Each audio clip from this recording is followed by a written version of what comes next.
Les gens font du sexe, mais ils font pas ce qu'on appelle de l'amour, qui doit être un lieu de partage, de plaisir.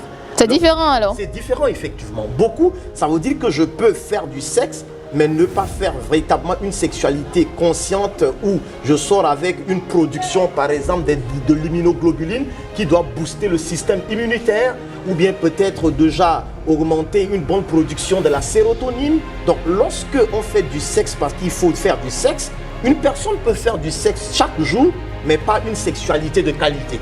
Je mange à peine 500 francs, je ne sais pas, un repas trop bizarre, et puis je ne bois pas assez d'eau, et puis je suis souvent stressé au travail, et je veux faire 5 ou 6 fois, c'est pas mauvais. Mais quand tu sors de là, comment tu fais pour rééquilibrer ton corps? Mais c'est à travers ce que tu manges. Parce que lorsqu'on éjacule, le sperme, il n'est pas en poudre, il est liquide. Donc il va falloir que la personne s'hydrate, qu'il boive de l'eau, qu'il mange assez de légumes. Il fut un temps, celui de nos grands-parents, où la sexualité était liée exclusivement à une grande fonction vitale, la reproduction. Les temps ont bien changé, car évolution des mœurs oblige. On parle de la sexualité aujourd'hui comme d'un ciment du couple. En l'espèce, si cette question est mal prise en compte, bonjour les discordes. Le sexe est-il vraiment si important? Mieux, quels sont ses bienfaits? Au-delà, quelles solutions lorsque le désir déserte la chambre à coucher? C'est justement à ces interrogations que nous apporterons réponse avec le professeur Ouroupou Mbombaye Jacques. Il est sexologue, clinicien. Merci d'être là, professeur. Merci d'avoir accepté notre invitation. Je vous en prie. Comment vous allez? Je vais très bien. Notre sujet, justement, celui qui nous rassemble ici aujourd'hui, c'est pour parler des bienfaits de la sexualité dans le couple. Mais déjà, quelle perception le monde moderne a de cette question, de cette notion de sexualité? Alors déjà, parler de la sexualité de nos jours, avec l'évolution de la civilisation, la sexualité devient un élément assez important, mais aussi parfois mal compris, mal entretenu, mal pratiqué. D'accord. Mal compris, mal entretenu, mal pratiqué. Qu'est-ce qu'on doit comprendre, brièvement? Alors, ce qu'on doit comprendre, c'est que lorsqu'on parle de la sexualité, il y a 2 dimensions. La dimension beaucoup plus psychologique qui émane de l'esprit et la dimension beaucoup plus physique.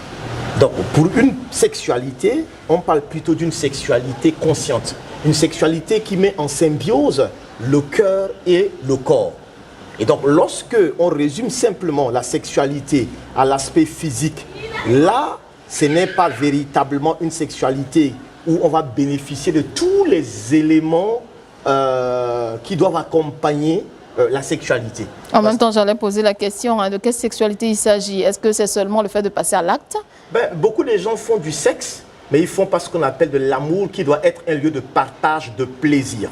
C'est différent alors? C'est différent, effectivement. Beaucoup, ça veut dire que je peux faire du sexe, mais ne pas faire véritablement une sexualité consciente où je sors avec une production, par exemple, de l'immunoglobuline qui doit booster le système immunitaire, ou bien peut-être déjà augmenter une bonne production de la sérotonine. Donc, lorsque on fait du sexe parce qu'il faut faire du sexe, une personne peut faire du sexe chaque jour, mais pas une sexualité de qualité.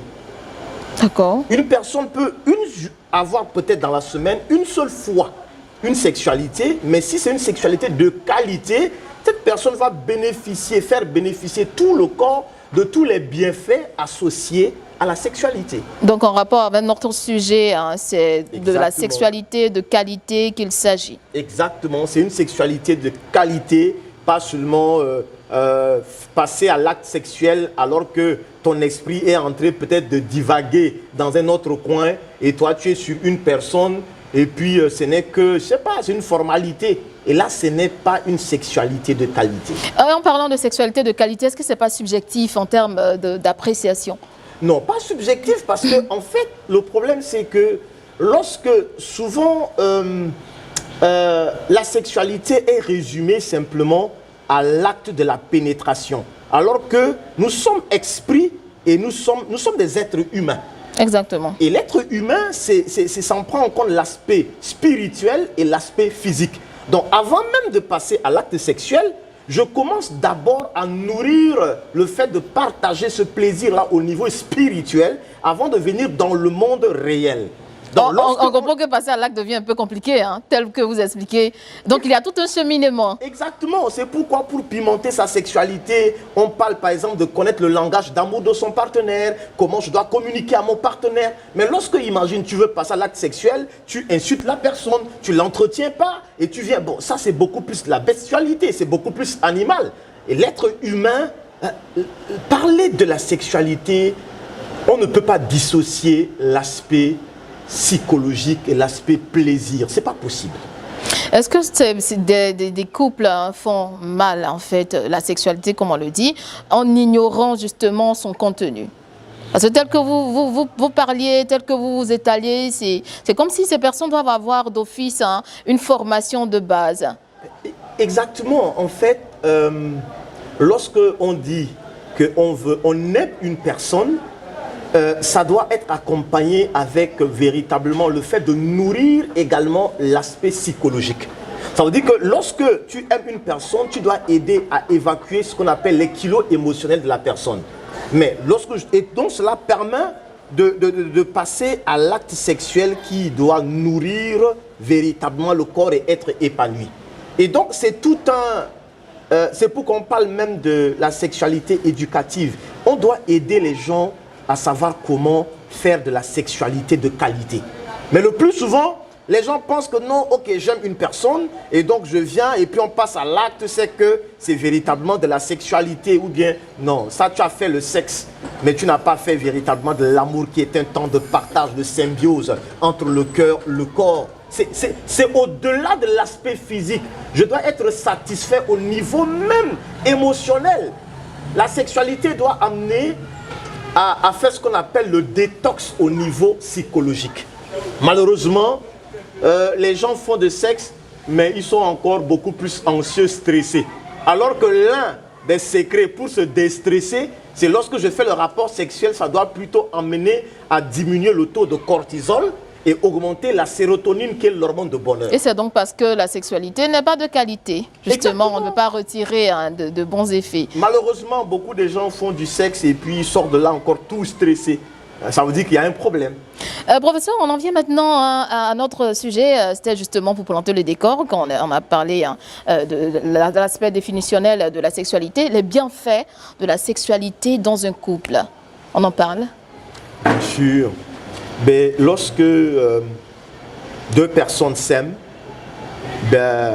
ils vont déjà produire des hormones qu'on appelle l'ocytocine, l'hormone de l'attachement. Ils vont produire ce qu'on appelle la sérotonine, l'hormone de bonne humeur. Ils vont produire ce qu'on appelle la mélatonine, qui est également l'hormone du sommeil. Donc ça veut dire que lorsqu'il y a une sexualité consciente et qu'il y a ces symbioses entre le corps et le cœur, ça va contribuer, à faire quoi? On produit ce qu'on appelle des anticorps, qu'on appelle l'immunoglobuline A.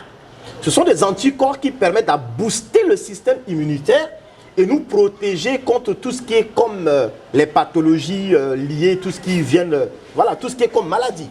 Mais au-delà de ça, lorsqu'il y a une sexualité vraiment de qualité, ça nous permet également, un tant soit peu, à lutter contre effectivement ce problème de stress. D'accord. Vous savez, lorsque quelqu'un est stressé et qu'il produit les cortisols, l'hormone de la guerre, ces cortisols-là, pour le faire chuter, il faut au minimum 4 heures de temps. Et 4 heures de temps, c'est-à-dire? Ça veut dire que lorsque tu es en colère et que cette hormone est sécrétée, il te faut minimum 4 heures de temps pour que cette hormone qu'on appelle le cortisol chute dans le sang. Donc lorsque une personne est stressée, anxieuse, perturbée, en colère, pendant toute une journée, il va atteindre le pic élevé des cortisols. Et quand le cortisol est élevé, ça va créer ce qu'on appelle de l'acidose et de l'inflammation. C'est comme si tout ton corps prend du feu. Et donc, ça va ouvrir des portes à plusieurs maladies à court et à long terme. Alors, lorsque je suis stressé, anxieux et que je pars à l'acte sexuel, ça réduit de 70% le taux de cortisol dans le sang. On parle de la sexualité de qualité. Hein. Exactement. Oui, belle précision encore. Ça augmente également l'hormone qu'on appelle la sérotonine, l'hormone de bonne humeur. Et pour votre information, la sérotonine fait partie des hormones qu'on appelle les hormones anti-inflammatoires. Donc, ça réduit l'inflammation et ça t'aide à vivre véritablement longtemps, heureux et en bonne santé. Le fait d'avoir une sexualité de qualité permet aussi de mieux dormir. Parce que lorsque il y a une sexualité de qualité, on produit ce qu'on appelle la mélatonine, l'hormone du sommeil. Du sommeil. C'est pourquoi lorsque quelqu'un passe à l'acte sexuel, vous allez vous rendre compte qu'immédiatement après, il a envie de dormir. Ouais. Pourquoi? Parce qu'il produit plus de la mélatonine et il réduit les cortisols. Lorsqu'il y a une sexualité de qualité, ça permet effectivement d'éviter tout ce qu'il y a comme problème de frigidité. Parce que vous allez vous rendre compte que lorsque une femme est véritablement atteint l'orgasme, et le fait d'atteindre l'orgasme permet véritablement à ce que cette femme-là puisse jouir tellement, et donc elle va éviter ces problèmes de frigidité. Et donc, mais si le problème est au niveau de la genèse, il y a des femmes frigides. Hein. Oui, il y a des femmes frigides. Si la sexualité est même de qualité, est-ce que ça peut changer la donne? Ça peut changer totalement la donne. D'accord, belle information. Le problème se pose, c'est qu'on ne résume pas la sexualité seulement qu'à la pénétration. Le problème, c'est que lorsqu'on parle d'une sexualité, comment je parle à la personne, la communication et également les préliminaires permettent de véritablement, déjà la femme se sent mouillée, elle jouit tellement, on peut même atteindre l'orgasme avant la pénétration. Et donc lorsque c'est comme ça, ça permet véritablement d'aider cette femme-là qui était peut-être au départ frigide, d'être moins frigide et après même totalement sortir de la frigidité. Donc ça fait partie des bienfaits d'une sexualité de qualité. Alors professeur, qu'est-ce que vous conseillez aux couples qui nous regardent en termes de fréquence de sexe, de qualité, précision? Alors, ce que vous devez savoir, c'est que lorsque les rapports sexuels dans la semaine, je pense déjà que pour une sexualité de qualité, lorsqu'on le fait déjà minimum 2 fois dans la semaine, c'est déjà acceptable. Maintenant, pour ceux qui ont besoin véritablement, et c'est une question aussi de couple, hein, lorsque le couple s'accorde et qu'ils veulent le faire peut-être 4 fois dans la semaine, pourquoi pas? Mais ce que les gens doivent comprendre, c'est que lorsqu'il y a rapport sexuel, par exemple chez l'homme, et qu'il y a éjaculation, on perd autour de 300 kilocalories à chaque éjaculation. Donc lorsque tu fais une sexualité et que tu n'as pas une alimentation de qualité, tu ne t'hydrates pas et que tu es souvent stressé, ça accélère le vieillissement. D'accord. Lorsque je dois faire des rapports sexuels 4 ou 5 fois par semaine, rassure-toi que tu manges équilibré, tu dors, tu fais des massages relaxants et tout ce qui va avec. Sinon, tu risques d'accélérer le vieillissement. Donc, de la même manière que ça peut nous permettre d'avoir une longévité assez importante, ça peut être aussi du revers de la médaille, être tout le contraire. Exactement. Parce que imaginez, je mange à peine 500 francs, je ne sais pas, un repas trop bizarre, et puis je ne bois pas assez d'eau, et puis je suis souvent stressé au travail, et je veux faire 5 ou 6 fois, c'est pas mauvais. Mais quand tu sors de là, comment tu fais pour rééquilibrer ton corps? Mais c'est à travers ce que tu manges. Parce que lorsqu'on éjacule, le sperme, il n'est pas en poudre, il est liquide. Donc il va falloir que la personne s'hydrate, qu'il boive de l'eau, qu'il mange assez de légumes et autres. Donc c'est tout un programme qu'il faudrait faire. Et lorsque tu le fais, ben, tu peux te faire plaisir 4 fois si le couple s'accorde, il n'y a pas de problème. Comme ça, on a tenté même d'allonger cette émission. on va se dire prochainement dans d'autres capsules. Mais déjà, pour ces couples-là qui aimeraient bien profiter de vos conseils, justement, est-ce que vous avez conçu des œuvres, des livres? On vous sait déjà à votre actif plusieurs œuvres. Qu'en est-il de cette thématique?